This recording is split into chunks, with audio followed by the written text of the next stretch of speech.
Halos madapa sa pagtakbo si Angela para lang makarating sa kinaroroonan ng silid ng tatay niya sa Love Nursing Home.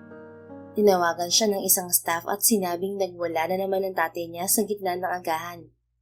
Kaagad siyang nagtungo roon at iniwan ang kanyang trabaho bilang admin assistant sa isang supermarket. "Excuse me, Doc. Kamusta po ang kalagayan ng tatay ko?" Nag-aalala niyang tanong sa doktora nang makarating sa silid nito. Walang malay na nakahiga ang tatay ni Angela sa kama nito. Nasa gilid naman nito si Doktora Julia Gutierrez, kasama ang isang nurse. May sinusulat sa patient record si doktora bago tumingin kay Angela. "Sa opisina tayo mag-usap, Miss Aquino." Saad nito sa kanya. May ibinilin muna ang doktora sa kasamang nurse bago lumabas ng silid. Malungkot na tumingin si Angela sa nakahiga niyang ama bago sumunod dito. "Hindi na ako magpapaligoy-ligoy pa, Miss Aquino. Your father's condition is getting worse every day. Bilang Alzheimer patient, hindi nakatutulong sa tatay ang mga pananatili sa nursing home. Mas lalo siyang nai-stress at dahilan yun ng pagwawala niya. One of our staff got hospitalized again because of him." Pahayag ni Dr. Julia pagkarating nila sa opisina nito. Nanlumo naman si Angela. Hindi niya alam kung saan na naman kukuha ng pambayad sa nasaktang staff ng nursing home. Katatapos lang niyang bayaran ang sinirang equipment ng tatay niya noong nakaraang buwan. Pero may panibago na naman siyang babayaran ngayon. Kapos na kapos siya sa pera at baon na rin siya sa utang. "Nauunawaan ko ang sitwasyon mo, Miss Aquino, at hindi kita sisingilin sa nangyari sa staff namin." Muling sabi ni Dr. Julia. Hindi lingid sa kaalaman nito ang hirap ng buhay nilang mag-ama. "Salamat po, Doc." Bahagyang nakahinga ng maluwag si Angela dahil sa sinabi ng doktor. Isipin pa lang niya ang gastusin ay nanghihina na siya. Pero kailangan niya maging matatag para sa tatay niya. Siya na lang ang meron ito at ang tatay na lang niya ang meron siya. Nag-iisa siyang anak at pumanaw na rin sa sakit ang nanay niya noong bata pa lamang siya. "I'm not asking you to bring your father at home, but it's better for him to stay with you, Miss Aquino." "Gusto ko rin pong makasama ang tatay ko, Doc. Pero wala po siyang kasama sa bahay kapag nasa trabaho ako. Iniisip ko rin pong tumigil muna sa trabaho para alagaan siya. Pero sa laki ng utang ko sa opisina, baka hindi po ako payagang umalis." "Understood, Miss Aquino. But I'll be honest with you. Your father needs extra care from you. It might break your heart when I say this, but I must say it." Kinabahan naman si Angela sa maaaring sabihin ni Dr. Julia. Sa patong-patong na problema niya sa pera, baka hindi na niya kakayanin pa ang panibagong problema. "Your father won't last any longer, Miss Aquino." Tulala si Angela nang lumabas sa opisina ni Dr. Julia. Hindi niya matanggap na konting panahon na lang niya makakasama ang tatay niya. 7 taon na simula nang malaman niyang may Alzheimer's disease ang tatay niya. Kahit mahirap ang buhay, nagdesisyon pa rin siyang dalhin ito sa nursing home para mas matutukan ng mga eksperto ang kalagayan nito. Nabaon siya sa utang dahil kailangan niyang suportahan ang pangangailangan nito. Okay lang yun sa kanya dahil alam niyang mababayaran din ang mga utang niya. Kung kailangan niya magtrabaho habang buhay ay gagawin niya para makabayad. Pero hindi mapapalitan ng buhay ng tatay niya kapag nawala ito sa kanya. Ngunit ngayon, isang balita ang nagpapahina sa loob niya. Malapit na itong mawala sa kanya. Nagtungo si Angela sa silid ng tatay niya. Doon niya ibinuhos ang pinipigilan niyang luha. Nakayuko siya sa gilid ng kama nito habang hawak ang kamay ng tatay niya. Sino ka?" Inangat ni Angela ang ulo nang marinig ang boses ng kanyang ama. Mabilis niyang inalis ang luha sa mukha niya at umiti rito. "Tay, kamusta po ang pakiramdam mo? Nagugutom ka po ba? May pagkain po rito. Gusto mo po bang subuan kita?" Binawi nito ang kamay na hawak niya. "Magagalit ang asawa ko kapag sinubuan mo ako, miss. Ayokong masira ang pamilya ko dahil sa babaeng tulad mo. Malapit na kami magkaanak kaya lumayo ka sa akin." Tinulak si Angela palayo ng tatay niya. Hinayaan niya lang ito dahil mas makakasama rito kung pipilitin niya ang ama na maalala siya. Masakit man na ipagtabuyan nito, pero wala siyang magagawa kundi sundin ang gusto nito. Sige po, aalis na po ako." Tumayo si Angela para lumabas sa silid ng tatay niya, pero napatigil siya nang muli itong magsalita. Angela, Bumaling si Angela sa tatay niya sa pagkakakalang tinatawag siya nito. Pero nakangiti lang ito sa kawalan. Angela ang magiging pangalan ng anak ko.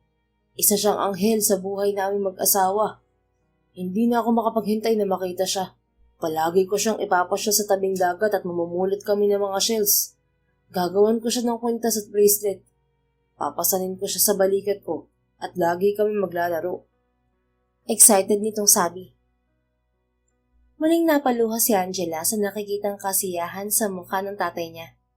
Kahit hindi siya nito maalala, alam naman niya na siyang nagbibigay ng kasiyahan dito. Umalis siya sa nursing home at bumalik na supermarket.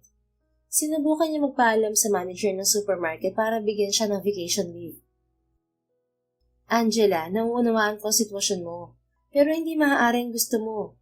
Saad ng manager. Ma'am, babalik din po ako sa trabaho. Vacation leave lang pong hinihingi ko para makasama ang tatay ko. Please po, payagan niyo na po ako. Nagmamakaawa niyang sabi. I'm sorry, Angela. Hindi kita mapapayagan sa bagay na yan. Sa laki ng utang mo rito, nahihirapan na rin akong pagtakpan yun. Mabuti nga binibigay ko pa ang kalahati ng sweldo mo tuwing payday. Kung gusto mong umalis o magbakasyon, kailangan mo munang bayaran ng 300,000 na utang mo rito. Nangilid naman ang luha sa mga mata ni Angela. Pero tumingala siya para hindi tuluyang pumatak ang mga luha niya. Wala siyang hawak na pera para bayaran ng utang niya sa opisina. 2,000 na lang ang nasa wallet niya at pilit niyang pinagkakasya yun sa araw-araw niyang gastusin. Kapag kinapos siya sa budget, wala na naman siyang pagpipilian kundi ang mangutang. Nahihiya na rin siya sa mga inuutangan niya. Natatagalan talaga bago niya mabayaran ng maliit na halagang inutang niya. Paano pa kaya ang 100,000? Saan siya kukuha ng ganoong pera? Huminga ng malalim si Angela bago muling tumingin sa manager niya. Nahahanap po ka ng paraan para bayaran ang utang ko, ma'am. Salamat po. Saad na lang niya bago nagpaalam dito. Sinalubong naman si Angela ng isa niyang kasama sa trabaho paglabas sa opisina ng manager nila. Angela, sorry kung maniningil ako Kailangan ko na kasi yung 10,000 na hiniram mo sa akin last month pa. Magpapacheck up ang nanay ko na nasa probinsya. Kailangan niya ng pera ngayon Pilit naman siyang ngumiti sa katrabaho niya. Sa bigat na sitwasyon niya ngayon, nagawa pa rin niyang ngumiti kahit pilit lang. Ibibigay ko sa iyo bukas, Maya. Pasensya na talaga kung hindi ko agad na ibalik ang pera Hayaan mo't babayaran ko na rin yun bukas.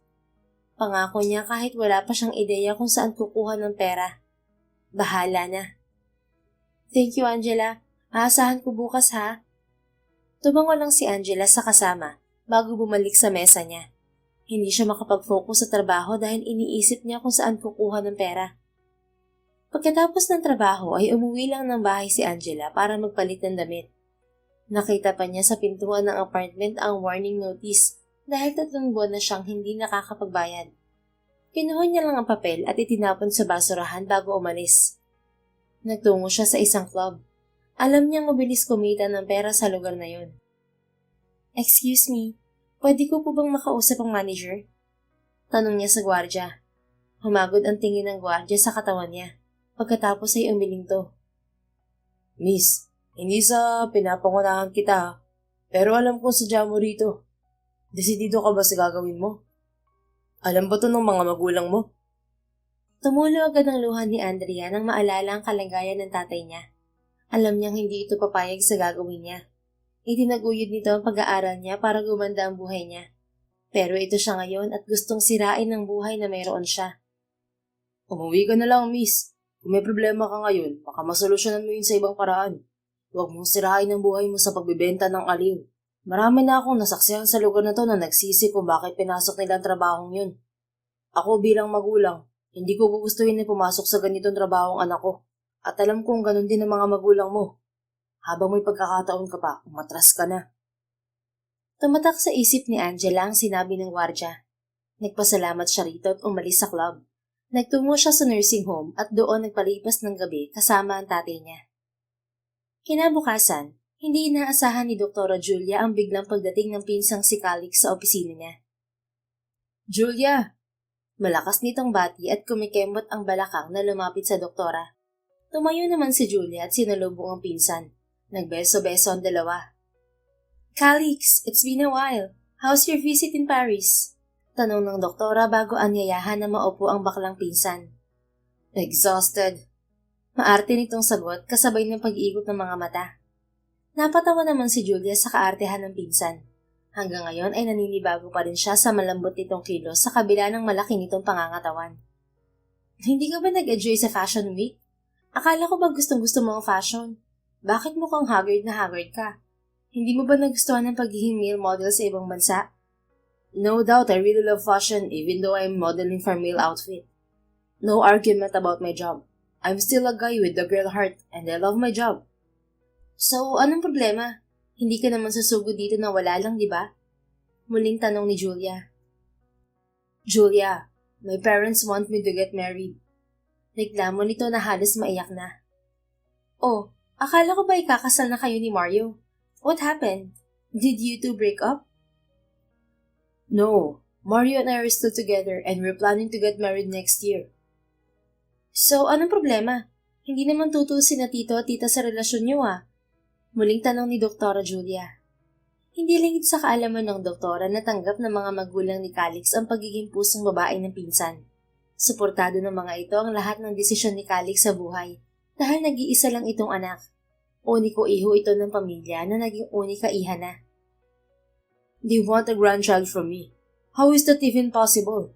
I am a girl by heart, but I can't conceive a child with my masculine physique. I can't get pregnant, Julia. I can't. Namimilog ang mga matang sagot ni Calix. Parang pinaparating nito kay Julia na yun ang pinaka-imposibleng bagay na mangyayari sa buhay nito. Calix, relax. Alam ko naman na wala kang matres. Natatawang sabi ni Julia. Julia, I'm serious. What should I do? I can't impregnate a girl. That's ew. Arte mo. Baka pag nakatikim ka ng babae, biglang tumuwid yung ano mo, Kas, ha? Biro nito. That's impossible, Kas. Tigilan mo nga ako. Fine. Marami namang paraan para magkaanak ka ng hindi nakikipagtalik sa ibang babae. Isa pa, baka worried lang si tito at tita na wala kang tagapagmana sa yaman ng pamilya niyo. Hindi na sila mga bata at siguro naboboring na sila sa mansyon niya sa probinsya. Sigurado rin ako na mag-aampon kayo ni Mario kapag nagpakasal kayong dalawa. So, why not produce your own child? I mean, I'm not against adopting a child. Pero iba pa rin kung sarili mong dugo. Suwestyon ni Julia sa nag-iinarting pinsan. What am I supposed to do then? Interesadong tanong ni Calix. Use a baby maker and impregnate her using artificial insemination. Sa paraang yun, magkakaroon ka ng anak na alam mong nagmula sa dugo at laman mo. Is it safe, Kas? Of course, but you need a baby maker who's willing to conceive a child for you. How will I find a baby maker? Napahinto sa pag-uusap ang dalawa nang may kumatok sa pinto ng opisina ni Julia. Come in. Sad ni Julia sa pag-aakalang isa sa mga nurse yun. Pero si Angela ang pumasok sa opisina. Let's talk again later, Calix. I have a visitor. Baling ng doktora sa pinsan. Alright, if you'll find a baby maker, just give me a call before I leave the country. Hindi ko alam kung kailan ulit ako babalik. So better call me right away. Sagot ni Calix bago tumayo. Okay, bye Cas. Aalis na sana si Calix pero nagulat ito nang biglang lumuhod si Angela. Oh God, what are you doing? Gulat na tanong ni Calix. Are you going to pray here? This is not a church, not even a holy place. Don't kneel in this place. Get up, girl. Hinawakan nito si Angela para itayo, pero nagpumiglas ang dalaga. Ouch! You're giving me a bruise. Don't you know that? Naputol lang sasabihin ng bading nang magsalita si Angela. Doc Julia, kakapalan ko na po ang mukha ko. Pwede po ba akong humiram ng 10,000? Wala pa po akong ibabayad sa ngayon pero handa akong ibenta ang parte ng katawan ko para makapagbayad sa'yo. Sabihin mo lang po kung anong kailangan mo at ibibigay ko. You're crazy. Hindi napigilan ang komento ni Calix, pero binaliwala lang yun ni Angela. Kay Doc Julia nakatingin ang dalaga. Malusog po ang pangangatawan ko, Doc. 2 ang mga mata ko. Pwede ko pong ibenta ang isa. 2 rin po ang kidney ko. Pwede ko rin po. Sure, Miss Aquino. Putol ni Julia sa iba pang sasabihin ni Angela. Tumayo ang doktora at lumapit sa dalaga. Are you out of your mind, Julia? She's desperate to get some money from you. Bulong ni Calix sa pinsan. I know her situation, Calix. Trust me, baka siya maging sagot sa problema mo. Sagot ng doktora sa hindi mapakaling bading na pinsan. Please get up, Miss Aquino. Pag-usapan natin ang kailangan mo. Baling ni Julia kay Angela. Tumayo si Angela, pero bigla itong nahilo. Naging maagap naman si Calix at inalalayan ng dalaga. Check her, Julia. I think she's not feeling well. Utos ni Calix habang hawak sa braso si Angela. Okay lang po ako, sir. Nanlaki naman ang mga mata ni Calix nang marinig kung paano ito i-address ni Angela. Hey, can't you see how gorgeous I am? Call me ma'am, not sir, girl. Pagdidiin ni Calix sa kasarian kahit namumutok ang muscle nito sa katawan. Hayaan mo na, Calix. Mas lalaki ka pa rin tingnan kaysa babae, no? Awat ni Julia sa pinsan.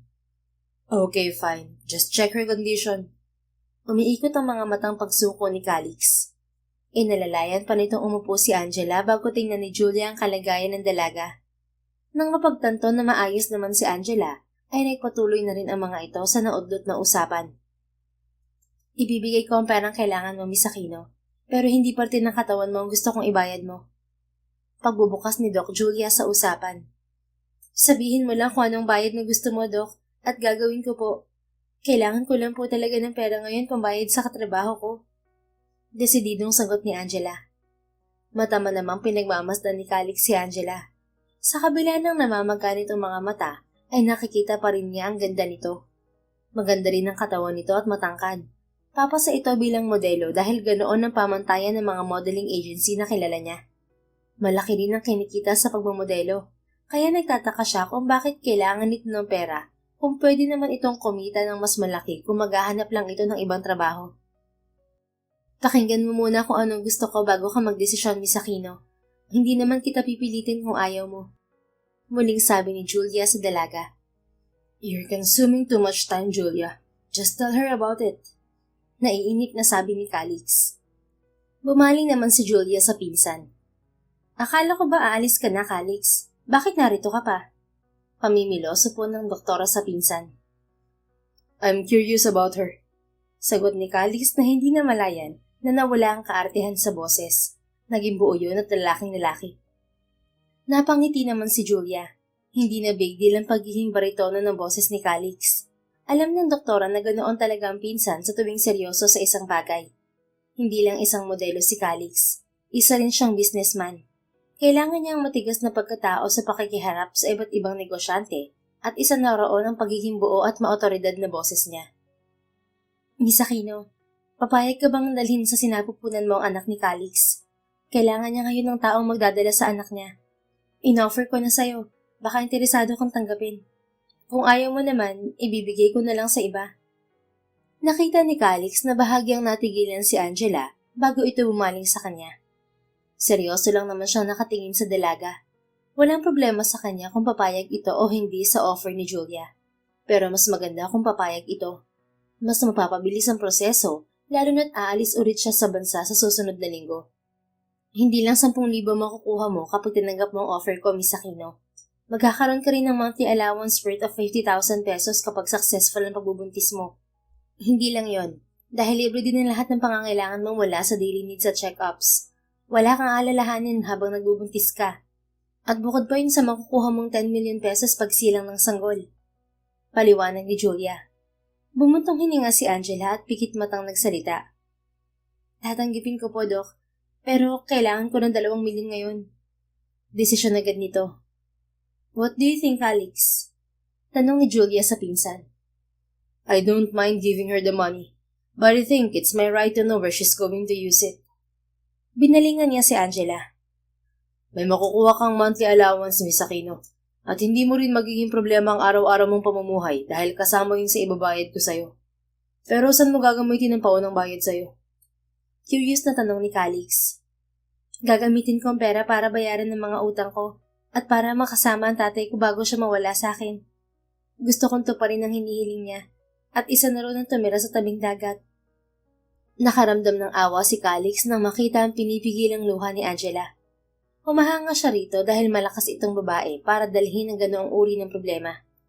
Kung sa kanya mangyayari yun, baka pasanan niya ang mundo at nagkukulong na lang siya sa kwarto. Alright, deal. Expect your money after lunch. Mabilis at walang pag-aalinlangan na sang-ayon ni Calix. Samot-saring emosyon naman ang nararamdaman ni Angela habang hawak ang bag na naglalaman ng pera. Tinotoo ni Calix ang sinabi sa kanya na ibibigay nito ang paunang bayad pagkatapos ng tanghalian. Hindi niya alam kung gaano kayaman ng lalaking yun, pero wala na siyang pakialam. Ang mahalaga ay sinalba siya nito sa problema niya. Dala niya ang bag nang umuwi siya sa inuupahang apartment. Binayaran niya muna ang upa sa apartment at tinawagan niya rin ang mga kamag-anak niya na nagtakwil sa kanilang mag-ama dahil sa utang. Kinuha na ng mga ito ang kakarampot nilang lupa sa probinsya, pero sinisingil pa siya ng interes. Wala akong ipapautang sa'yo, Angela, kaya huwag ka nang tatawag dito kung hindi ka magbabayad ng utang mo. Bungad ng tiyahin niya pagsagot ng tawag niya. Magbabayad po ako, tiyang, hindi po ako uutang. Mabuti naman kung ganon. Isisend ko sa'yo ang bank account ko. Doon mo na lang ihulog. Siguraduhin mo eksaktong ibabayad mo. Hindi baling maglabis basta wag lang magkukulang. Naiintindihan mo? Opo. Sagot niya bago patayin ng tiyahin ng tawag niya. Ilang saglit lang nang matanggap niya ang message mula sa tiyahin. Inihulog niya muna sa bangko ang pera bago siya pumunta sa trabaho, dala ang resignation letter niya. May dala rin siyang pera para bayaran naman ang utang niya roon. Binayaran niya rin si Mara at ang iba pa niyang katrabaho na pinagkakautangan niya. Huli niyang pinuntahan na yung manager ng supermarket. Ibinigay niya ang resignation letter at ang bayad sa 300,000 utang niya. Paano ka nakakuha ng ganito kalaking pera sa loob lamang ng isang gabi, Angela? May ginawa ka bang immoral kagabi? Tila nakokonsensyang tanong ng manager niya. Hindi na po mahalaga kung saan o kanino ka nakuha ang pera, ma'am. Mas mahalaga po ngayon ay mabayaran kong utang sa opisina. Para hayaan mo na akong umalis at maalagaan ko ang aking ama. Angela, kung ako lang naman ang masusunod ay papayagan kita sa gusto mong leave. Pero mas may nakakataas pa sa akin dito. Nasa kanila ang huling desisyon sa bagay na yun. Kaya pasensya ka na kung hindi kita pinayagan. Manager lang ako rito kaya hindi rin ako basta makapagdesisyon. Naiintindihan ko po, ma'am. Salamat po sa kabutihan mo sa akin at laging pag-intindi. Malaking tulong po yun. Ayaw ka mo mag-resign pero mas kailangan po ako ng tatay ko. Salamat po. Aalis na po ako.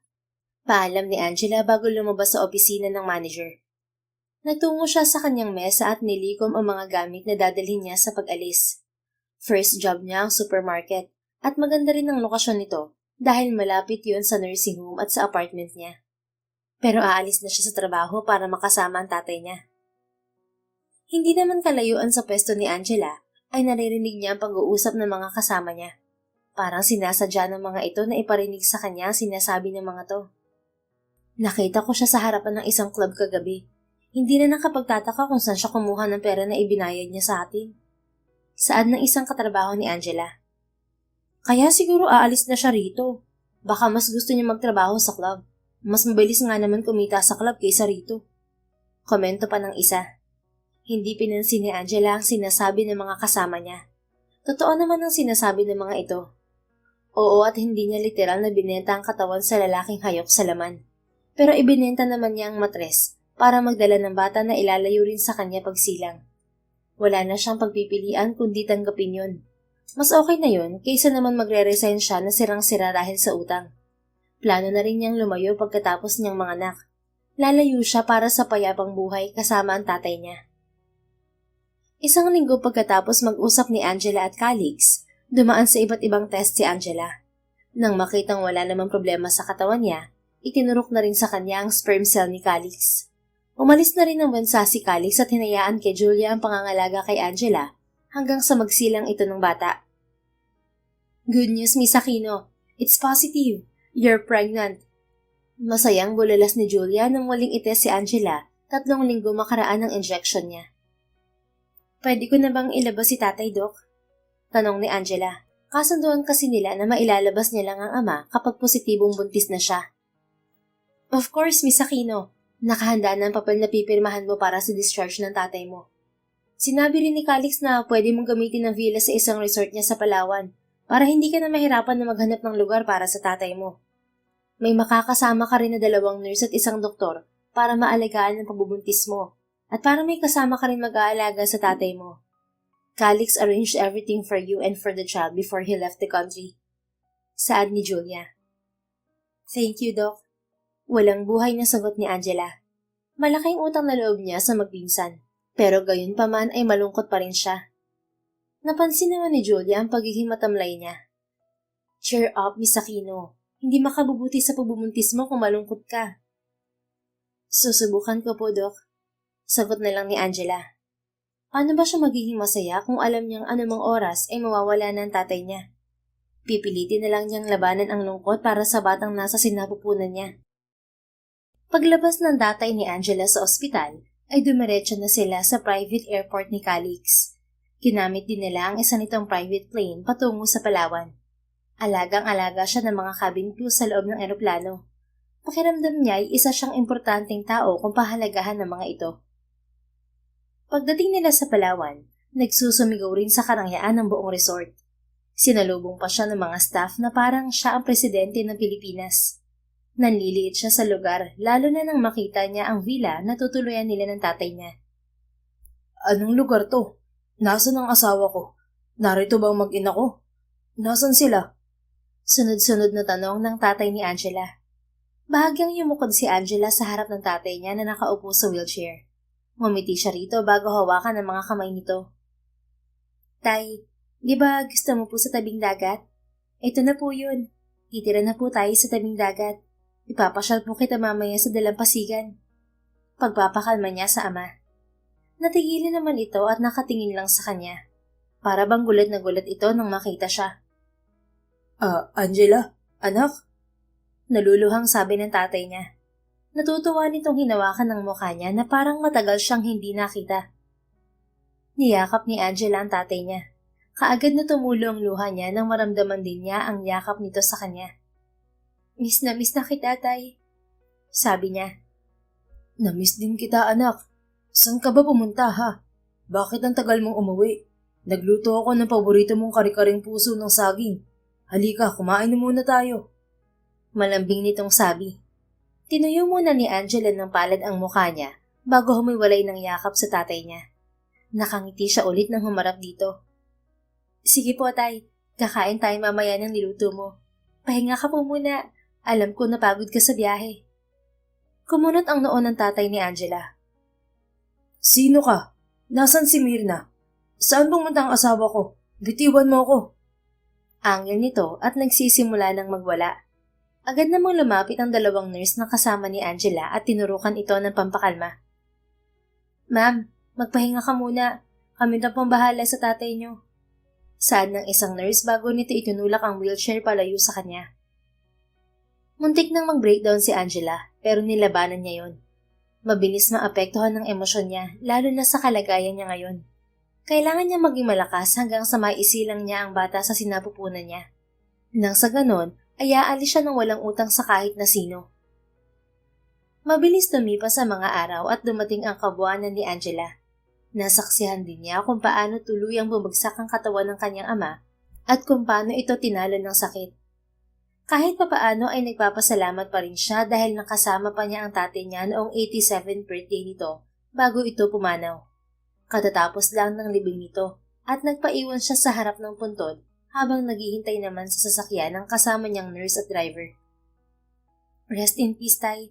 Magkasama na kayo ni nanay. Hindi mo na siya laging hahanapin sa akin. Susunodin po ako sa inyo pagkatapos kong mga anak. Wala nang dahilan para manatili pa akong buhay sa mundong to. Miss na miss ko na po kayo. Saad niya habang nakatingin sa lapidan ng tatay niya. Pagkatapos magpaalam sa puntod ng ama, umalis na rin si Angela. Malapit na siya sa sasakyan nang kumirot ang kanyang tiyan. Nahirapan siyang maglakad dahil sa labis na sakit. Nurse! Sigaw niya. Kaagad namang dumalo ang nurse nang makitang nahihirapan siyang maglakad. Inalalayan siya nitong sumakay sa kotse. Manong, bumalik na po tayo sa villa. Bilisan mo! Nagmamadaling sabi ng nurse sa driver. Kompleto ang lahat ng kagamitan sa villa para sa panganganak niya. Inihanda na yun ni Doc Julia para sa kanya. Paminsan-minsan ay dinadalaw talaga siya ng mabait na doktora sa villa. Wala nang maintindihan si Angela sa paligid. Natuon na lamang ang atensyon niya sa labis na sakit na nararamdaman sa tiyan niya. Hindi niya alam kung paano mawawala ang sakit, kaya hindi niya napigilang umiyak. Nangihina rin siya at gusto na lang niyang pumikit. Hindi niya kakayanin ng normal delivery. Prepare the equipment for cesarean operation. Deklara ng doktor. Please stay awake, Miss Aquino. Sad ng isang nurse sa tabi niya. Sinubukan ni Angela na labanan ang paghila ng dilim sa kamalayan niya hanggang marinig niya ang iyak ng sanggol. Napangiti siya bago nagpadala sa nararamdaman niya. Ang iyak na yon ang nagpapatunay na wala siyang maiiwan na utang bago lumisan. 3 years later. Katatapos lang ng contract signing ni Calix sa isang investor ng bago niyang project na resort sa Macau. Babalik na siya sa Los Angeles gamit ang private plane nang matanggap niya ang tawag ng kanyang ina mula sa Pilipinas. Hi Mom, how are you? Are you doing good? Masiglang bati ni Calix sa ina. Kailan ka ba uuwi ng Pilipinas, Calix? Imbes ay sagot nito sa kanya sa kabilang linya. I don't know when. Why, Mom?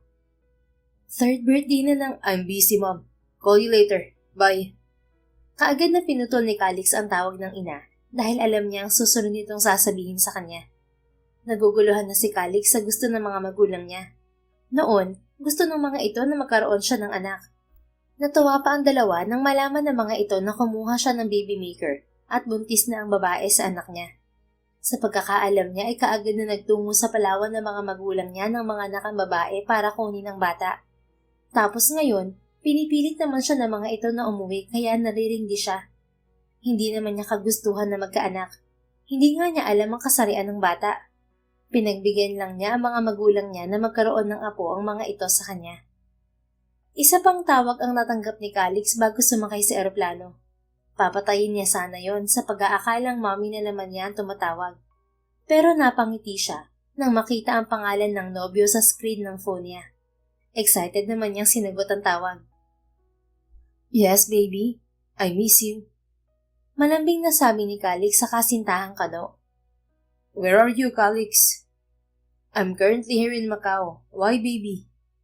I have something to tell you, Calix. Really? What is it? May excitement na tanong ni Calix. Iniisip niya na baka magpo-propose na sa kanya si Mario matapos hindi matuloy ang kasal nila 3 years ago. I have no courage to tell you this in person, Calix. Why? Let's break up. What? Sigaw ni Calix. Para siyang nabingi sa sinabi ni Mario kasunod ng pagkirot ng puso niya. I'm sorry, Calix. I cheated on you 3 years ago and... You cheated on me? Why did you do that, Mario? Why? Hindi makapaniwala at naluluhan niyang tanong. I didn't expect to be attracted with her. Something happened to us and I got her pregnant. What? Are you kidding me? Mario, we're both gays. How come you became attracted with a girl and got her pregnant? Are you making excuses to split up with me? I'm not lying, Calix. We have a 3-year-old kid now. I think everything happened for a reason. We, gays, are still guys that sometimes can be attracted with girls too. Enough with your reasons, Mario. I love you, but I can't accept your lies. Galit niyang sabi. Sino bang maniniwala na maaakit ang tulad nilang bakla sa isang babae? Napaka-imposible ng bagay na yon. I'm saying the truth, Calix. I'm breaking up with you to give a complete family to my kid. He came unexpectedly, and I can't explain my happiness when I met him. Okay, fine. Let's break up. Putol ni Calix sa sasabihin ni Mario bago niya patayin ang tawag. Naiinis siya sa masayang tono ng boses ni Mario. May gana pa itong maging masaya matapos makipaghiwalay sa kanya. Samantalang siya ay parang pinupunit ang pagkatao nang malaman na niloko siya nito, kaya hindi natuloy ang kasal nila. Inform my pilot to change our destination. Let's go back to the Philippines now. Malakas at galit niyang utos sa cabin crew ng eroplano. Yes, sir. Sagot ng mga ito habang nakayuko sa kanya. Pagdating sa Pilipinas, wala pa rin sa mood si Calix. Tinawagan niya ang pinsang si Julia para malaman kung nasaan ito. Kaagad siyang nagtungo sa nursing home na pag-aari ng mga magulang ni Julia nang malaman niyang naroon ang pinsan.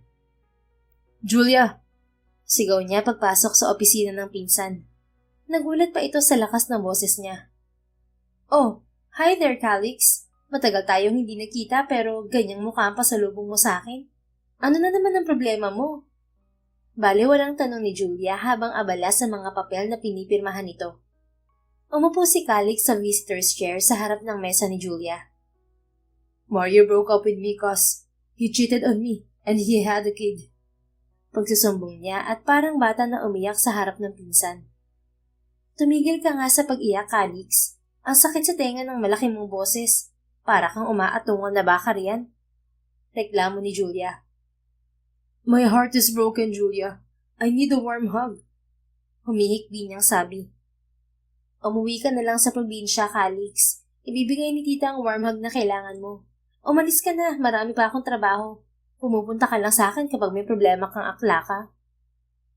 You're heartless, Julia. From now on, you're not my favorite cousin ever. I swear. Tumigil ka sa drama mo, Calix, ha? Ako lang ang nag-iisa mong pinsan. Kaya nga wala kang choice kundi pumunta sa akin kapag may problema ka. Hala, alis na! Taboy ni Julia sa kanya. Nakasimangot naman si Calix nang umalis sa opisina ni Julia. Wala siyang ibang mapupuntahan ngayon kundi sa mga magulang niya. Gabi na nang tumigil sa harap ng mansyon ang limousine na sinasakyan niya. Walang nakakaalam sa biglaan yung pagdating, kaya hindi siya sinalubong ng mga kasambahay. Alam niyang natutulog na rin ang mga magulang niya kaya dumiretso na lamang siya sa sariling silid at hindi naginising pa ang mga ito. Tanging gwardya sa mansyon ang nakakita sa kanya nang dumating siya. Kinabukasan, masakit ang ulo ni Calix paggising niya. Hindi niya alam kung anong oras siya nakatulog dahil sa pag-iyak. Dinidibdib talaga niya ang paghihiwalay nila ni Mario. Hindi pa rin maabot ng isip niya na naakit ito sa isang babae. 8 years ang relasyon nila ni Mario. They kissed, yes, but they never had sexual interaction. Marahil yun ang nagtulak kay Mario para magloko. Pero bakit sa isang babae? Mahirap tanggapin na ipinagpalit siya nito sa isang babae. Nakakabawas ng ganda yun dahil straight pala ang hanap ng kasintahan niya. Narinig ni Calix ang pagbukas ng pintuan ng silid niya. Tumingin siya roon at nakita ang mommy niya. Calix? Gulat nitong sabi. Tila hindi makapaniwala na nasa harapan siya nito. Mommy. Naluluhan niyang sabi at sinalubong ng yakap ang mommy niya. Oh my baby, you're finally here. Akala ko nagbibiro lang si Manong Garci na umuwi ka kagabi. Pero narito ka talaga, anak ko. Umiiyak na nitong sabi habang yakap siya. Halata na sabik na talaga ang ina sa kanya. Tumulo ang luha ni Calix nang muling maramdaman ang init ng yakap ng mommy niya. Matagal na rin pala simula nang huli niya itong mayakap. Naging abala siya sa pagpapatayo ng resort sa iba't ibang panig ng mundo at sa hobby niya bilang modelo. Kung tutuusin, hindi na niya kailangan gawin yun. Nag-iisa siyang anak at likas na mayaman ng pamilya niya. Malawak ang kanilang lupain sa mga probinsya at mabubuhay siya ng marangya kahit hindi magtrabaho. Pero nagustuhan niyang magpatayo ng mga resort. Dahil doon ay nakalimutan niyang umuwi para makasama ang mga magulang niya na umeedad na rin. Mabuti umuwi ka, anak. Muling sabi ng mommy ni Calix. Nagsimula naman siyang magsumbong sa mommy niya tungkol sa nangyari sa kanila ni Mario. Gumaan ang dibdib niya nang muli siya nitong yakapin. It's okay, baby. Mommy's here. Matamis nang ngumiti si Calix. 32 years old na siya, pero baby pa rin ang tawag sa kanya ng mommy niya. Magpahinga ka muna rito. Magpapahanda ako ng pagkain. Gusto mo bang sumabay sa amin sa hapagkainan? O ipapadala ko nilang ang pagkain mo rito? I prefer to eat here, Mom. Ayoko munang lumabas. Pakisabi kay Dad, mamaya ko na lang siya pupuntahan. Okay, magpahinga ka muna. Dadalhin ko na lang mamaya ang pagkain mo. Malambing nitong sabi. Hinalikan muna siya nito sa pisngi bago lumabas sa silid niya. Muling humiga sa kama si Calix. Binalot niya ang katawan sa kumot at pumikit. Nasa ganoon siyang pwesto nang muling bumukas ang pintuan. Nakatalikod siya sa direksyon ng pinto, kaya hindi niya alam kung sino ang pumasok. Hindi siya nag-abala na tingnan ang pumasok, dahil iniisip niya na baka ang mommy niya yon na nagdala ng pagkain niya. Naramdaman ni Calix ang bahagyang kilos sa ibabaw ng kama niya. Nagmulat siya ng mga mata, Pero natigilan siya nang makita ang isang batang lalaki na nakatayo sa gilid ng kama. Seryoso itong nakatingin sa kanya na parang kinikilala kung sino siya. Oh my God! Bulalas ni Calix sabay balikos na bangon. Pero nagulat din siya sa batang babae na nasa tabi niya. Oh shit! Dahil sa pagkagulat ay nawalan siya ng balanse at nahulog mula sa kama. Daddy! Sigaw ng batang babae at bigla itong tumulon mula sa kama patungo sa kanya. Nataranta naman si Calix. Mabilis niyang sinalo ang batang babae sa takot na baka bumagsak ito sa sahig. Hindi pa siya nakakaayos ng pwesto nang patakbo ring yumakap sa kanya ang batang lalaki. Daddy! Masayang hiyaw din ito. Sinalo ni Calix ang batang lalaki sa kabilang braso, kaya natumba sila sa sahig. Kakaibang saya ang naramdaman niya habang yakap ang mga bata at salitan siyang hinahalikan sa pisngi. Parang pinapawi ng mga munting halik ng mga ito ang sakit sa kanyang puso. Gumagaan ang pakiramdam niya sa presensya ng mga ito. Daddy, you're pretty! Humahangang sabi ng batang babae. Daddy is not a girl. He's a boy. He's handsome, not pretty. Sansala naman ng batang lalaki. Boys can be pretty too. Hindi nagpapatalong sabi ng batang babae. No, don't use the word pretty to Daddy. Pretty is for you, and Daddy is handsome. Sandali mga bata, babangon muna ako ha. Awat ni Calix sa dalawa. Humiwalay naman sa kanya ang mga bata.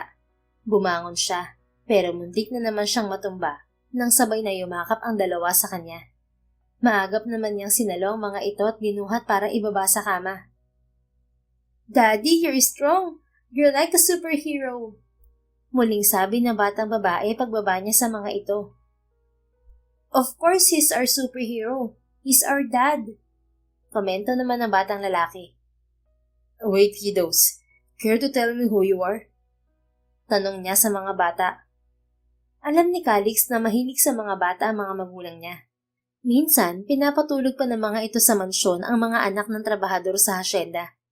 Nagtataka lang siya kung sino ang mga batang nasa harapan niya at kung bakit tinatawag siyang daddy ng mga ito. Napakabibo at cute rin ng mga bata at parang gusto na rin niyang hingin ang dalawa sa mga magulang nito. My name is Anaya Shane Harper and he is my twin brother, Andre Carl Harper. We're both 3 years old po, Daddy. Bibong pakilala ng batang babae habang pinapakita nito sa daliri ang edad. Hindi na siya magtataka na kambal ang dalawa dahil magkamukha ang mga ito. Who's your parents? Muling tanong ni Calix kahit nagkakaroon na siya ng ideya kung sino ang mga bata. Base sa nararamdaman niyang kasiyahan na makita ang dalawang bata, ito ang mga anak niya. Nagulat lang siya na kambal pala ang anak niya. Bakit ba hindi man lang niya napagtuunan ng pansin ng mga ito matapos niyang bumayad ng baby maker? You and Mommy! Muling sagot ni Anaya. You have a mom? Gulat niyang tanong sa bata. Of course, Dad. What kind of question is that? Seryoso namang sabi ni Andre. Napahiya naman si Calix sa anak na lalaki. Napakamot siya sa batok at napipilitang ngumiti sa mga bata. Sorry, son. I thought your mother left you. Ang totoo, hindi talaga niya alam ang nangyari pagkatapos manganak ng baby maker niya. Hindi siya interesadong malaman at wala rin siyang pakialam. Kahit nang sabihin ni Julia noon na hindi tinanggap ng baby maker ang pera pagkapanganak, ay hindi niya rin pinansin. Pero ngayon, curious siya kung ano ang nangyari noon. Mommy won't do that, Dad. She loves us, and she also loves Lolo and Lola. Sagot ni Anaya. Your daughter is right, Calix. Napatingin si Calix sa may pinto nang marinig ang boses ng mommy niya. Kasama nito ang dalawang kasambahay na may dalang tray ng pagkain. Hindi lang silang dalawa ang kinuha namin sa Palawan, kundi maging ang kanilang ina. Ayaw kasing tumigil sa pag-iyak ng dalawang yan kapag malayo sa mommy nila. Ngumiti naman ang kambal kay Calix nang tumingin siya sa mga ito. Parang proud pa ang dalawa sa ginawa. Very good kids. Puri niya sa mga bata, pero natigilan din siya kung bakit niya nasabi ang bagay na yon. Natutuwa ba siya na kasama ng dalawang bata ang ina ng mga ito? O dahil likas na matalino ang dalawa? Ewan ba niya, pero nalilito siya sa totoong nararamdaman. Masaya siya ngayon na parang hindi siya galing sa breakup. Calix, kumain muna kayo ng mga anak mo. Gusto raw nilang makasalo ka sa pagkain. Alam mo, excited talaga ang dalawang yan na makita ka. Muling sabi ng mami niya. Ngumiti naman si Calix at binuhat ang dalawang bata. Magkakasama silang kumaing tatlo. Pagkatapos ng agahan ay naglaro pa sila sa garden. Naligo rin sila sa swimming pool. Hindi na namalayan ni Calix ang oras dahil enjoy na enjoy siya habang kasama ang mga bata. Nang oras na para matulog ang dalawa ay sumama rin siya sa silid ng mga ito at siya ang nagpatulog sa mga to. Nakangiti lang si Calix habang pinagmamasdan ang natutulog na kambal sa king-sized bed. Isang araw pa lang niya nakikilala at nakakasama ang mga bata, pero labis na kasiya na ganang nararamdaman niya. Hindi niya akalain na masaya pala ang magkaroon ng sariling anak. Pinawi ng mga bata ang sakit sa nagluluksa niyang puso. Nawala ang atensyon ni Calix sa mga bata nang bumukas ang pintuan ng silid ng mga ito. Pumasok ang isang magandang babae. Alam niyang bading siya, pero nakaka-appreciate pa rin siya ng ganda ng isang babae. At natatangi ang ganda nito kaysa sa karaniwang itsura ng mga babaeng nakakasama niya sa trabaho. Nalaman ko na maghapon mong kasama ang mga bata. Alam ko napagod ka rin kaya magpahinga ka na. Saad nito sa kanya. Kumunot naman ang noo ni Calix. Hindi niya maalala kung sino ang babae. I'm sorry but may I know your name? Tanong niya. Ngumiti ito sa kanya. Angela Aquino. Ako ang nagsilang sa mga anak mo. I'm sorry kung hanggang ngayon ay kasama pa rin ako ng kambal. Hindi ko lang talaga kayang lumayo sa kanila. Yun din ang dahilan kaya hindi ko tinanggap ang pera mong pagkapanganak ko. Sapat na sa akin nang makasama ko sila. Buti na lang at mabait ng mga magulang mo at hinayaan nila ako magpakainas sa kambal. No, it's fine. I'm glad that you're here too. Nakangiti niyang sagot. Wala naman siyang nakikitang problema sa ginawa nito. Dahil unang-una, wala silang kontrata. Verbal deal lang ang nangyari sa pagitan nila. Pero pinanindigan naman nito ang kasunduan nila at hindi sinamantala ang perang binibigay niya. Thank you, Calix. Magpahinga ka na, ako nang bahala sa mga bata. Okay. Hinalikan muna ni Calix ang dalawang bata bago lumabas sa silid ng mga ito. Bumalik siya sa sariling silid at naghanda na rin para matulog. Pinilit ni Calix makatulog pero hindi talaga siya dalawin ng antok. Ilang beses na rin siya nagpapalit-palit ng pwesto sa ibabaw ng kama pero wala pa ring epekto. Bumangon siya at kinuha ang isa niyang unan. Lumabas siya ng silid niya at nagtungo sa silid ng kambal. Bubuksan na sana niya ang pinto nang makita ang suot niyang pangtulog. Hello Kitty ang disenyo yun. Bigla naman pumasok sa isip niya ang sinabi ni Andre na hindi siya babae dahil isa siyang lalaki. Parang ayaw niyang makita ng mga bata na ganoon ang suot niya. Kaya tumakbo siya pabalik sa silid niya. Pinalitan niya ng puting t-shirt at gray na pajama ang suot niya bago muling bumalik sa silid ng mga bata. Dahan-dahan siyang pumasok sa kwarto. Excited siyang makatabi sa pagtulog ang mga bata. Pero nalumo siya dahil katabi rin ng dalawa si Angela. Malawak ang kama, pero halos sa kopi na yon ng mga bata, kaya wala ng espasyo para sa kanya. Nagising naman si Angela. Marahil naramdaman nito na may ibang tao sa silid. Calix, anong ginagawa mo rito? Nagtatakang tanong ni Angela nang makita siya nito. Sorry kung nagising ka, Angela. Hindi kasi ako makatulog kaya pumunta ako rito. Gusto ko sanang makatabi sa pagtulog ng kambal. Pero wala na palang space para sa akin. Malungkot niyang sagot. Bumangon naman si Angela. Inayos nito ang pagkakahiga ng dalawang bata. Kasya naman tayo sa kama, Calix. Humiga ka na rito bago pa sakupi ni Andre ang buong space. Nagmamadali namang humiga si Calix sa tabi ni Andre. Bumalik naman si Angela sa tabi ni Anaya at napagitnaan nila ang dalawang bata. Tumagilid ng higa si Calix at niyakap ang dalawang bata. Thank you, Angela, for giving me these two little angels. Sabi niya sa mahinang boses para hindi magising ang kambal. Ako ang dapat magpasalamat sa iyo, Calix. Salamat sa binigay mong oportunidad para maging ina ng mga anak ko. Binigyan nila ako ng dahilan para mabuhay. Sagot ni Angela na nakayakap din sa kambal. What do you mean? Sumuko na ako sa buhay, Calix. Plano ko magpakamatay pagkatapos manganak. What? Mabilis tinakpan ni Calix ang bibig nang mapalakas ang boses niya. Marahan namang hinaplos ni Angela ang hita ni Anaya nang magulat to. Bumalik din naman sa mahimbing natulog ang bata. Sorry, nabigla kasi ako. Paumanhin niya. Okay lang. Ganyan din ang reaksyon mo nang ibebenta ko ang parte ng katawan ko kay Doc Julia. Well, hindi kasi ako makapaniwala na iniisip mong kitilin ng sarili mong buhay. Like, hello, masarap mabuhay, no? Tama ka naman. Noong araw ng mga anak ko ay araw rin na inilibing ang natitira kong pamilya. Kaya naisip ko na wala ng dahilan para manatili pa ako sa mundo. Pero dumating ang kambal at ang mga magulang mo. Nagkaroon ako ng bagong magulang sa katauhan nila. Tama ka. Masarap talaga mabuhay kapag kasama ang mga taong mahal mo. Don't worry, Angela. Hindi lang ang kambal at mga magulang kong kasama mo. Narito rin ako. Pwede naman tayong sisters, di ba? Oo naman. Salamat talaga, Calix. You're welcome, Angela. You're a great woman. You deserve what you have right now.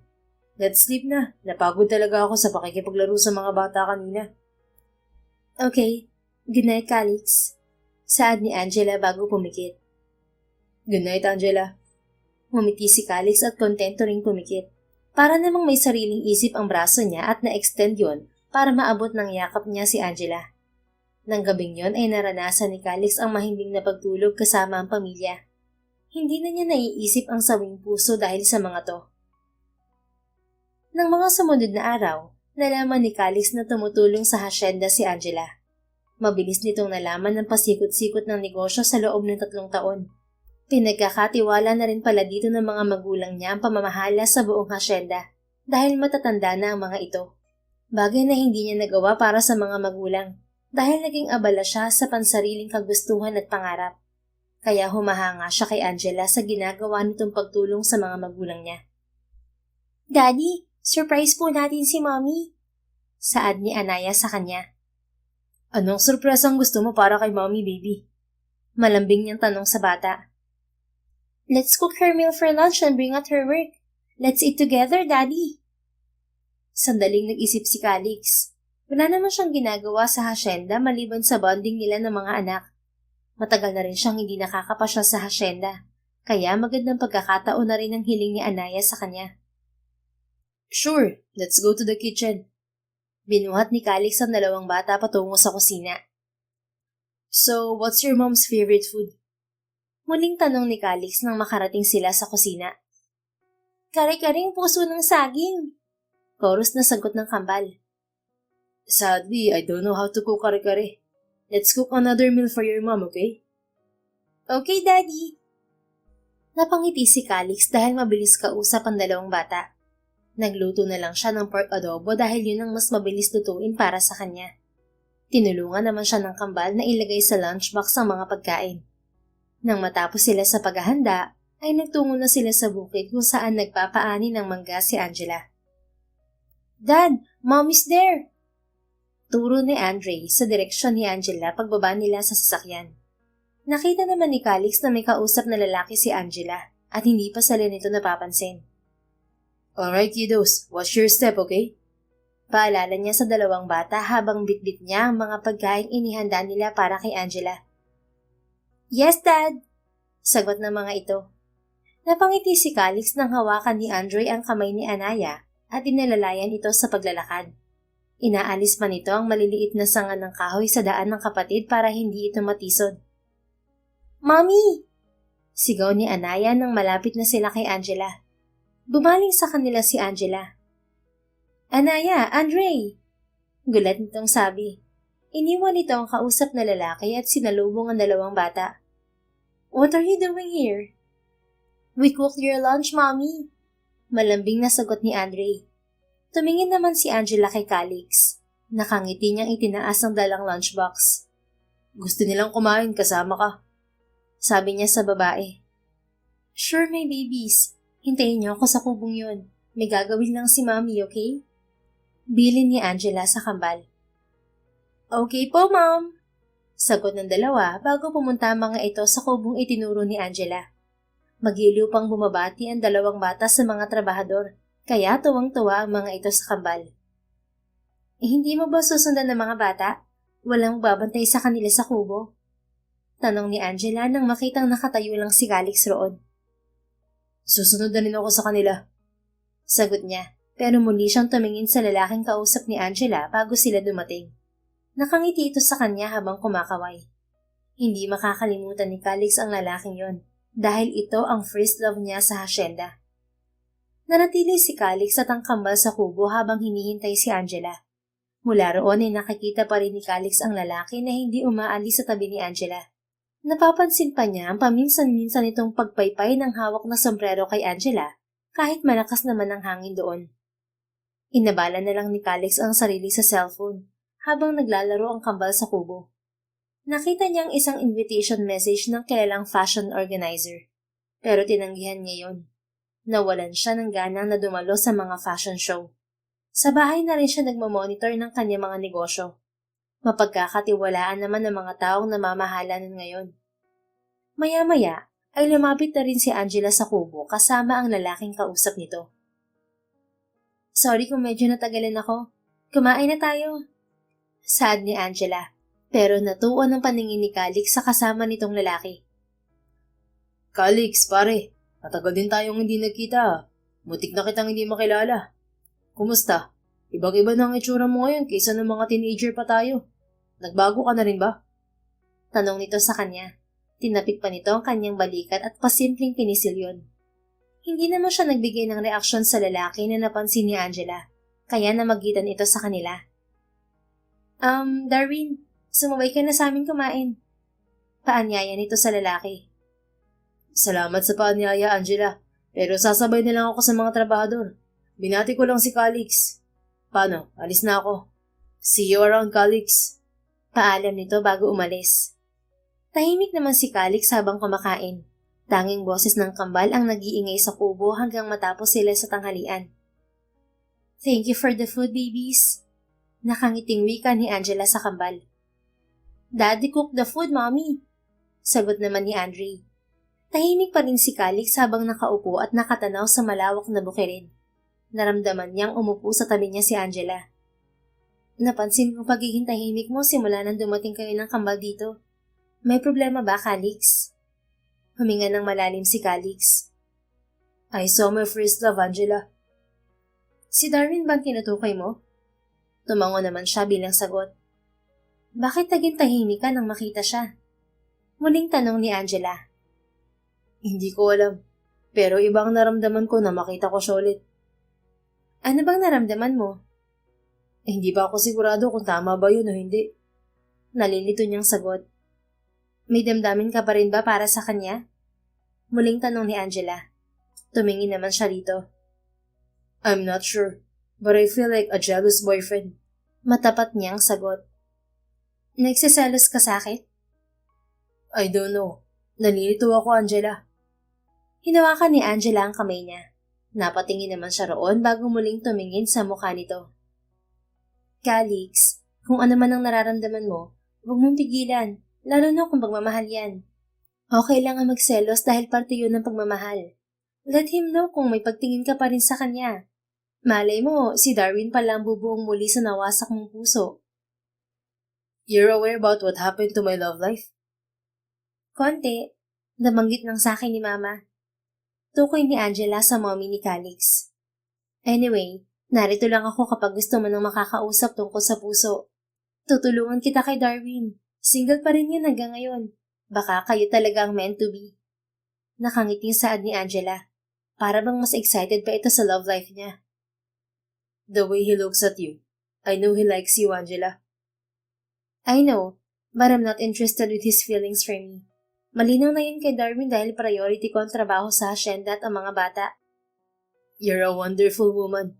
I want to hug you, Angela. Sabi niya, dahil yun ang kasalukuyan niyang nararamdaman. Napakabuti nitong ina sa mga anak niya at naging mabuti rin itong anak sa mga magulang niya. Sure, come here. Hinila siya nito palapit at niyakap.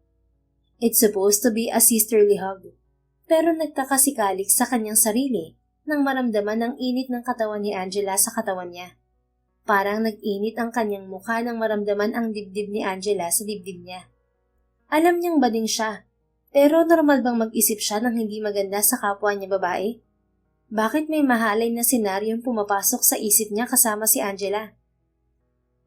Angela, I think something's wrong with me. Saad niya bago humiwalay sa yakap nito. Bakit? Anong mali sa'yo? May sakit ka ba, Calix? Namumula ka ah. Hahawakan sana nito ang noo niya. Pero mabilis siyang umiwas. Alam naman niyang titignan lang ni Angela ang temperatura niya. Pero ayaw niyang dumikit ang balat nito sa kanya. Babalik na kami sa mansyon. Saad niya at nagmamadaling tumayo.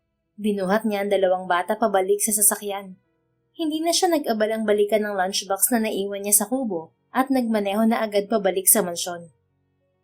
Ilang araw nagkulong sa kwarto si Calix matapos ang nangyaring pagyakap sa kanya ni Angela. Umiiwas talaga siya rito sa tuwing aksidente silang nakikita sa loob ng mansyon. Maging ang kambal ay nagtatampo na sa kanya dahil hindi na sila nakakapaglaro sa labas. Nagpapahatid na lang siya ng pagkain sa silid niya para lang makaiwas kay Angela. What's wrong with me? Tanong ni Calix sa kanyang sarili habang nakahiga sa kama. Hanggang ngayon ay pumapasok pa rin sa isip niya ang nakangiting imahe ni Angela. Oh jeez, anong uri ng sakit ang nararamdaman ko? Hindi mapakali niyang sabi. Bumangon siya at kinuha ang phone niya. Tinawagan niya si Julia para ikonsulta ang nararamdaman niya. Hello, sino to? Sagot ni Julia sa kabilang linya. Hoy bruha ka, nagka-amnesia ka ba? Marami akong trabaho kaya wag mo akong istorbohin, Calix. Pagtataray ng pinsang doktor sa kanya sa kabilang linya. Wait, pakinggan mo muna ako, Julia. Ano bang kailangan mo ngayon, Calix? Marami talaga akong trabaho kaya ayaw ko ng istorbo ngayon. I think I'm crazy. Eh di magpa-admit ka sa mental hospital. Bali wala nitong sagot. Seriously, Julia?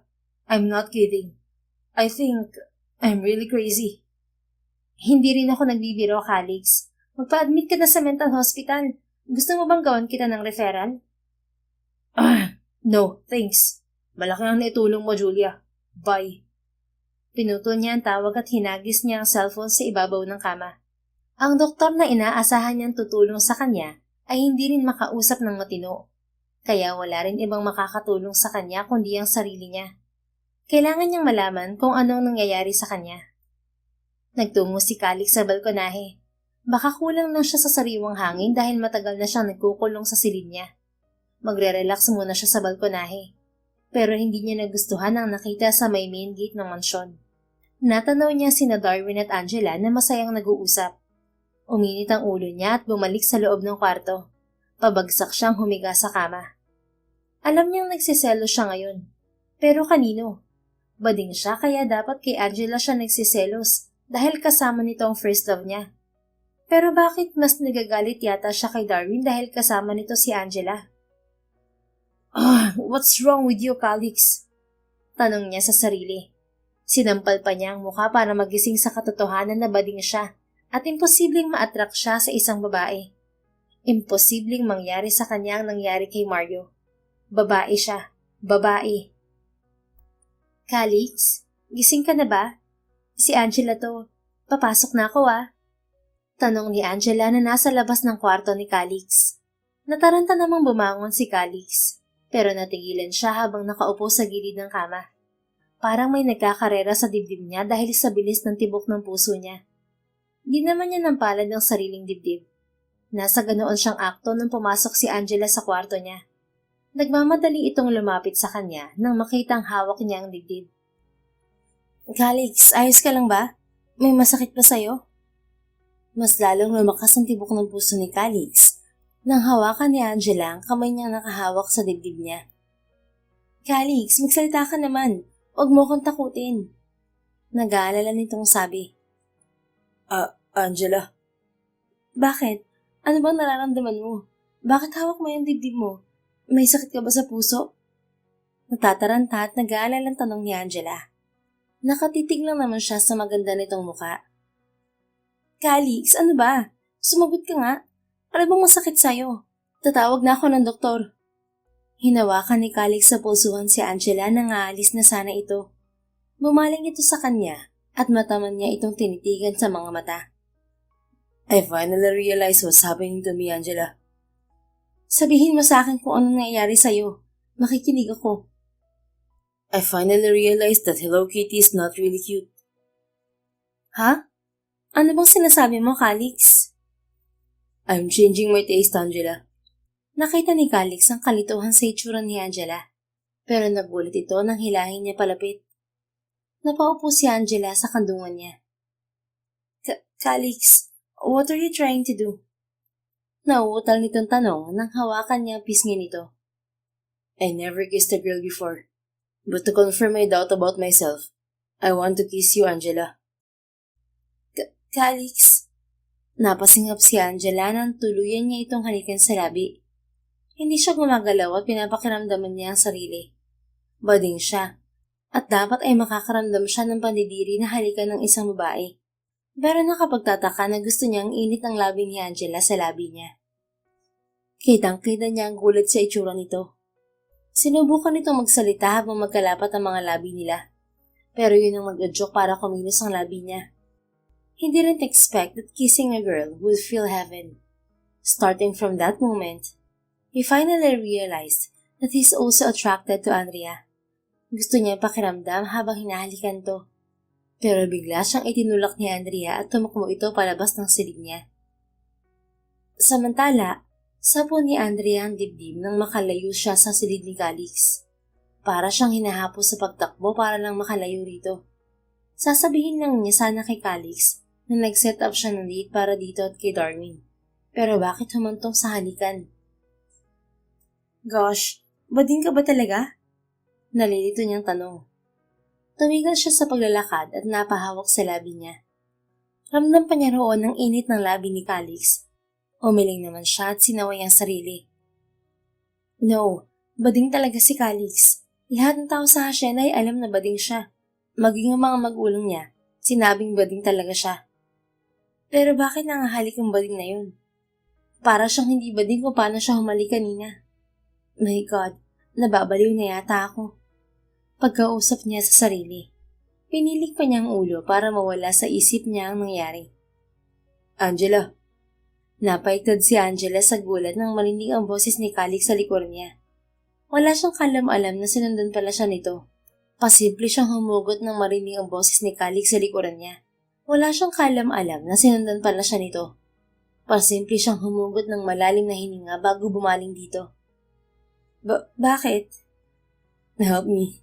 Malungkot nitong sabi. Nag-aalala naman siya at lumapit dito.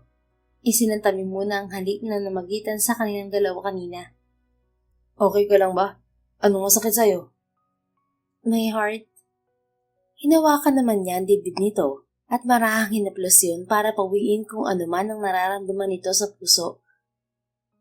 Baka kailangan mo ng pahinga, Calix. Bumalik ka na sa kwarto mo. Tatawag lang ako ng doktor. No, Angela. Hinawakan ni Calix ang kamay niyang nakalapat sa dibdib nito. Wala akong sakit. Sumakit lang ang puso ko nang tumakbo ka palabas ng silid ko kanina. Natakot ka ba sa ginawa ko? I'm sorry. Ang totoo, natakot din ako sa sarili kong nararamdaman. Alam kong bading ako. Attracted ako sa mga lalaki kaysa sa babae. Ang una kong minahal ay lalaki. Ang una at huli kong nakarelasyon ay lalaki rin. At muntik pa kami magpakasal sa ibang bansa. Pero bakit attracted ako sa iyo ngayon? Tomboy na ba ako? Nakita ni Angela ang kalituhan sa mga mata ni Calix. Alam niyang naguguluhan ito sa nararamdaman. Tanggap na nito sa sarili ang pagiging bading, pero naguguluhan ito dahil sa kanya. I'm sorry kung tumakbo ako palabas ng silid mo. Nagulat lang talaga ako sa ginawa mo. Nang oras na yon, inisip ko talaga na baka nagpapanggap ka lang na bading. Pero sinasabi naman ng lahat na bading ka talaga. Baka nalilito ka lang, Calix. Tutulungan kita para malaman ang totoo mong nararamdaman. Paano? Nag-set up ako ng date sa inyong dalawa ni Darwin. Inibitahan ko siyang lumabas. Pero sa halip na ako ang pupunta, ikaw ang sisipot sa kanya. Pakiramdaman mo kung buti ang sarili mo pag nasa harap mo na siya. Samahan mo ako. Sige. Sang-ayon niya, kahit wala siyang ideya kung anong magiging papel niya sa date ng mga ito. Thank you, Angela. Niyakap siya ni Calix. Nanood na naman sa ilong niya ang mabango nitong amoy. Refreshing yun at nakaka-relax sa pakiramdam. Pero hindi siya marelax dahil yakap siya nito ngayon. Nagkakaroon na ng lamat ang walang mali siya niyang isipan kapag kasama si Calix. Simula nang halikan siya nito. Parang biglang nagbago ang tingin niya dito.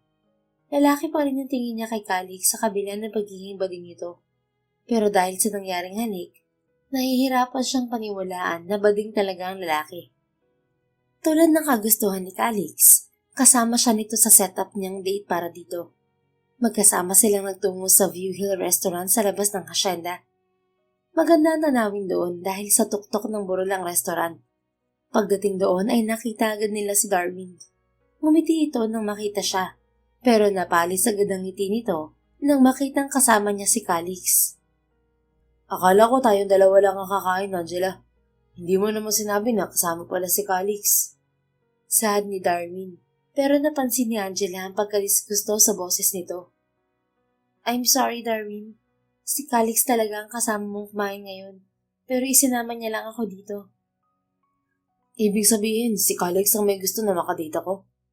Tumawa si Darwin at binalingan ng tingin si Calix. Nire-respeto kita pare, dahil ikaw ang amo ko. Hindi ko inaasahan na may gusto ka pa rin sa akin hanggang ngayon.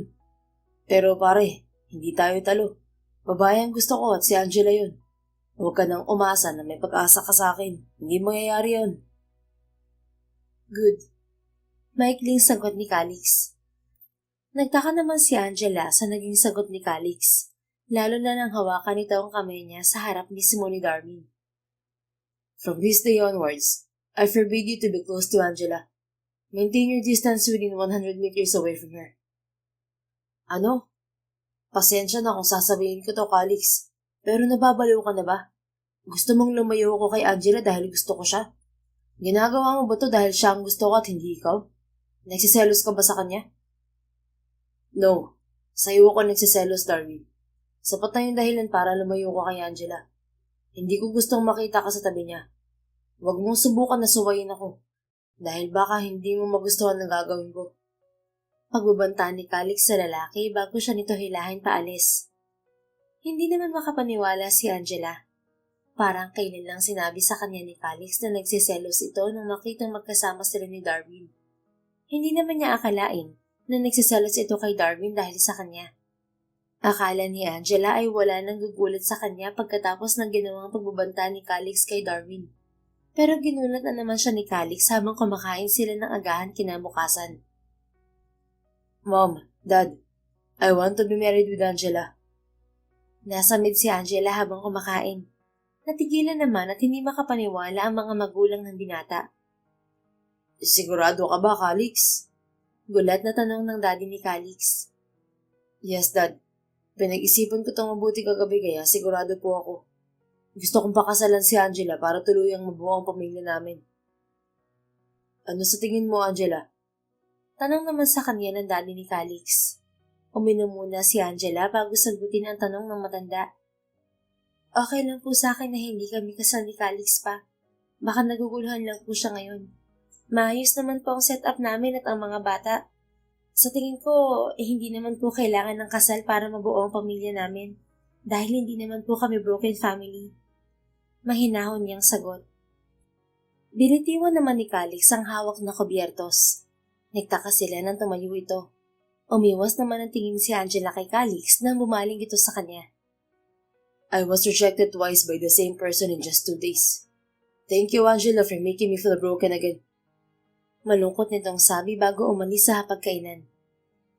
Facundo, tama bang narinig ko sa anak natin? Gusto niya pakasalan si Angela? Hindi makapaniwalang tanong ng mommy ni Calix sa asawa. Tama ang narinig natin, Luisita. O Panginoon ko, dininig mo po ang matagal ko ng dalangin. Salamat po at binigay mong kahilingan kong maging tunay na lalaking anak ko. Maraming salamat, Panginoon. Naluluhang sabi ni Ginang Luisita. Masaya si Angel para sa mga magulang ni Calix. Nasabi rin sa kanya ng mama Luisita niya ang lagi nitong pinagdadasal para sa anak. Nangako rin siya rito na ipagdadasal din niyang matupad ang hiling nito na maging tunay na lalaki si Calix. Alam niyang mahal siya ng Diyos. Hindi siya nito pinabayaan sa mga pinagdaanan niya. Natutupad din ang mga taimtim niyang dalangin. Pero ngayon, Hindi niya alam kung paano haharapin ang nararamdaman ni Calix para sa kanya. Angela, Tawag pansin sa kanya ng Papa Facundo niya. Yes, pa? kung ano man na maging desisyon mo sa inaalok ni Calix, irerespeto namin yun at hindi magbabago ang turing namin sa'yo bilang parang tunay na anak namin. Salamat po, pa. Simula nang tumanggi si Angela sa gustong kasal ni Calix, hindi na siya pinapansin ng lalaki. Parang hangin na lang siya rito. Kahit sulya pa hindi siya nito tinatapunan. Nakatuunan lang ang atensyon nito sa kambal at sa trabaho. Naging hands-on na rin ito sa pamamahala ng hasyenda. Napansin mo rin ba? Tanong ng assistant ni Angela sa kanya. Ang alin? Nakakapanibagong kaseryosohan ni Sir Calix. Lalaki-lalaki na tuloy siya tingnan ngayon. Pero in fairness, ang gwapo niya. Kinikilig nitong sabi habang nakatingin kay Calix na tumutulong sa pagbubuhat ng mga sako ng abono para sa mga palayan. Lalaki naman talaga siya. Komento niya. Lalaki na may pusong babae. Kung totoo siyang lalaki, sana hindi siya gumamit ng artificial insemination para mabuntis ka. Dapat siya na lang ang bumuntis sa'yo. Sa ganda mong yan, walang lalaki ang tatanggi sa'yo, Angela. Hindi naman nagkomento si Angela. Hindi rin lihim ang nangyari sa kanya at kung paano nabuo ang kambal. Proud siyang sabihin yon dahil kung hindi niya isinilang ang kambal, wala na rin siya ngayon. Angela! Tawag sa kanya ni Darwin. Tumakbo ito palapit sa kanya. Tumingin naman siya sa direksyon ni Calix nang maalala niya ang ginawa nitong pagbabanta sa lalaki. Pero nadismaya lang siya dahil wala itong pakialam kahit lumapit sa kanya si Darwin. Hi! Nakangiti niyang bati rito. Matagal din itong hindi lumapit sa kanya simula ng pagbantaan ni Calix. Siguro napansin ito na hindi siya pinapansin ni Calix, kaya naglakas loob ito na lumapit sa kanya. Gusto lang sana kitang, anong hindi mo naintindihan sa sinabi ko, Darwin? Napaigtad si Angela sa malakas na boses ni Calix. Sabay-sabay silang bumaling sa direksyon nito. Lumapit si Calix kay Angela at mapang-angkin nitong pinulupot ang braso sa baywang niya. Hinila pa siya nito palapit, kaya napahawak siya sa matigas nitong dibdib. Calix, mabilis siya nitong hinalikan sa labi na nagpatikom ng bibig niya. Tumingin muna ito kay Darwin nang makitang nanahimik siya. Do you think I'm not serious when I gave you my warning? Seryosong tanong ni Calix kay Darwin. Calix, I'm your boss here. Learn to address your boss properly, Mr. Lasso. Formal na putol ni Calix sa sasabihin ni Darwin. Napahiya naman si Darwin at bahagyang yumuko kay Calix. I'm sorry, sir. Hindi pinansin ni Calix ang paghingi ng paumanhin ni Darwin. Hinila nito si Angela palayo sa lalaki. Sandali lang, Calix. Saan mo ba ako dadalhin? Tanong niya nang tuloy-tuloy ito sa paglalakad. Malayo na sila sa karamihan, pero hindi pa rin ito tumitigil. Nang hindi ito sumagot ay hinilan niya pabalik ang braso mula sa hawak nito. Binitiwan naman siya ni Calix at frustrated nitong hinaplos ang muka. Pagkatapos ay sunod-sunod itong bumuga ng hangin. Kung ayaw mo sa akin, please lang Angela, huwag mo naman akong pagselosin. Baka may masirang buhay dahil sa selos ko. Nakikiusap nitong sabi. Nagsiselos ka ba talaga kay Darwin? Mahirap mong paniwalaan na nagsiselos ako sa kapwa ko lalaki. Dahil ba nakilala mo ako bilang bading, kaya nagdadalawang isip ka na paniwalaan ako? Angela, mahal kita. Oo, mahal kita. At hindi lang basta attraction ang nararamdaman ko para sa'yo. Mahal kita. May diin itong sabi. Mahal mo ko? Nabibingin ka na ba, Angela? Ilang beses ko nang sinabi salitang mahal kita. Hindi mo pa rin ba narinig? Totoo? Mahal mo talaga ako? Ano ba, Angela? Mahal nga kita, di ba? Naiinis nitong sabi. Umikot pa ang mga mata nito at bahagyang pumadyak ang paa sa inis. Napatawa naman si Angela. Hindi pa rin nawawala ang ilan sa mga pambabaeng kilos ni Calix. Kahit idiniklaro nito ang pagmamahal para sa kanya. Binibiro lang kita, Calix. Lumapit siya rito at kinawit ang kamay sa braso nito. Umuwi na tayo. Nakakatatlo ka na, Angela. Nang hinalikan kita, tinakbuhan mo ako. Nang sinabi kong pakakasalan kita, tinanggihan mo ako. Tapos ngayon sinabi kong mahal kita, yan lang ang sasabihin mo. Ilang beses mo ba akong sasaktan? Mas masakit pa ang pinaramdam mo sa akin kaysa nung maghiwalay kami ni Mario.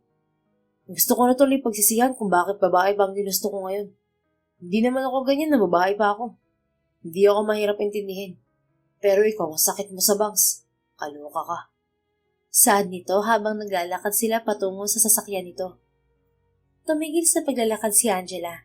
Hinila niya paharap si Calix na hindi maipinta ang muka. Paano ka naman tatanggapin ng proposal mo? Wala ka man lang singsing na hawak. Tapos nag-propose ka sa harap ng pagkain natin. Hindi nga yun matatawag na proposal eh. Singsing lang ba ang kailangan mo? Kinuha nito ang suot na kwintas. Nagulat naman si Angela nang makita ang pendant na diamond ring doon.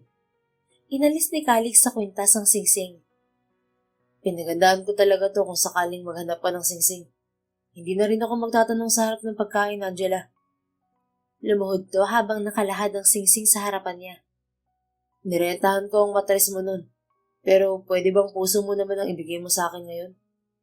Will you marry me, Angela? Tanong nito na may umaasang tingin. Makikita ang kaseryosohan ni Calix sa pag-aalok ng kasal sa kanya. Nangilid naman ang luha niya at nakangiti niyang inilahad ang kamay rito. Yes, magpapakasal ako sa iyo, Calix. Talaga? Hindi ka nagbibiro? Gulat nitong tanong. Parang hindi talaga nito inaasahan na papayag siya. Seryoso ako, Calix. Ang galing mo kasi magpakilig. Bakla ka. Isuot mo na ang singsing. Baka magbago pa ang isip ko. Biro niya rito dahil nakita niyang natigilan ito sa naging sagot niya. Nagmamadali naman itong isinuot ang singsing sa daliri niya. Hinalikan pa nito ang likod ng kamay niya bago siya yakapin ng mahigpit. Thank you for giving me the opportunity to change, Angela.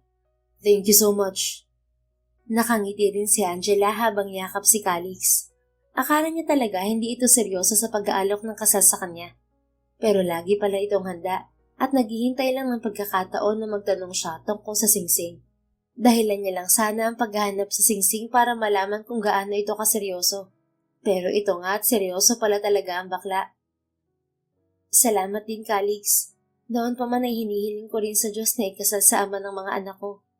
Nawala na ako ng pag-asa dahil ikakasal ka na sa ibang bansa. Pero napakabait ng Diyos dahil ibinigay ka niya sa akin. Masaya ako sa pagbabago mo para sa amin ng mga anak mo. Madamdamin niyang sabi. Ikaw ang bumago sa akin, Angela. Ikaw at mga panalangin mo. Sigurado ka bang hindi ka natitingin sa mga boys, Calix? Baka naman dahil lang sa kambal kaya ka ganyan. Paniniguro niya. Sure na ako. Aminado akong kahit nung una kong kita sa'yo gandang-ganda na ako sa'yo. Sa ikalawa, mas lalo akong humanga sa'yo. At mula nang nanatili ako rito kasama mo at ng kambal, binago mo ang puso at isip ko. Bigla ay gusto ko ng sariling pamilya kasama ang babaeng mahal ko at ina ng mga anak ko. At ikaw yun, Angela. Noong una, hindi ko rin matanggap na nagkakagusto na ako sa babae. Pero habang tinatanggi ko ang pagkagusto ko sa'yo, lalo lamang ako nahihirapan. Hanggang sa puso ko na nagpasya. I love you, Angela. Hindi ko pa magagantihan ng salitang yan sa ngayon, Calix. Pero inaamin ko rin na gusto kita. At sana hayaan mo ako mauwi sa pag-ibig ang pagkagusto ko sa'yo. Bigyan mo lamang ako ng sapat na panahon. I will, Angela. Liligawan kita kahit pakasal na tayo, hanggang sa mahalin mo rin ako. Mararanasan mo ang pagmamahal ng isang pusong babae na nagbabalik loob at biglang umibig sa babaeng tulad mo. Nagkatawanan na lamang sila. Tingin naman ni Angela ay hindi mahirap matutuhang mahalin si Calix. Hindi naman matawaran ang kasiyahan ng mga magulang ni Calix nang ibalita nilang magpapakasal silang dalawa. Mabilis na kumalat sa buong hasyenda at mga karatig bayan ang magpapakasal nila na mangyayari sa loob ng 5 buwan. At sa 5 buwan na yon ay ginagawa rin ni Calix ang lahat para pakiligin siya habang inaasikaso nila ang kanilang kasal. Nais daw nito na bago sila ikasal ay mahal na rin niya ang nobyo. Na nangyari naman dahil kusa na lamang bumigay ang puso niya para sa binata. Nang dumating ang araw ng kanilang kasal, ay halos mapuno ng mga bisita ang buong hasyenda. Hindi alam ni Angela kung saang panig ng mundo nagmula ang mga bisita nila.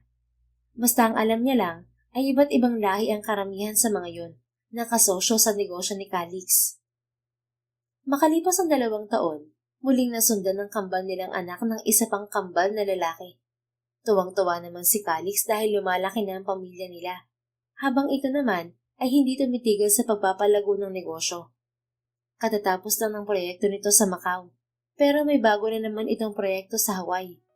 Tumigil na rin sa pagmamodelo si Calix dahil napalitan na ang hobby nito. Mas gusto na nitong mag-alaga ng mga anak kaysa rumampa sa red carpet. Si Angela naman ay nanatiling kaagapay ng mga magulang ni Calix sa hasyenda at minsan ay kasama rin silang mag-iina sa ibang bansa kapag may trabaho roon si Calix. Nasasanay na rin siya sa karangyaan ng buhay, ngunit hindi siya nakakalimot na manatiling nakaapak sa lupa ang mga paa niya.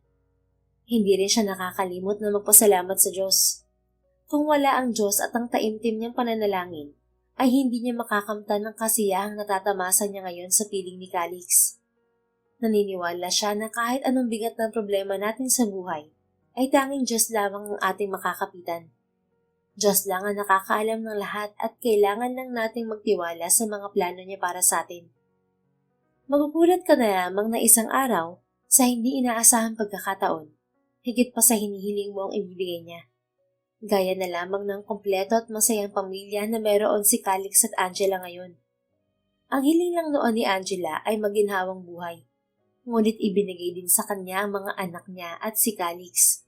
Kaya naman labis-labis niyang ipinagpapasalamat ang lahat ng natatamasa niya ngayon sa buhay. The End. Kung nagustuhan mo ang istoryang ito, please don't forget to like, comment, and share it with your friends. Your support really makes a difference. Thank you and see you sa ating next story. Keep safe and be blessed.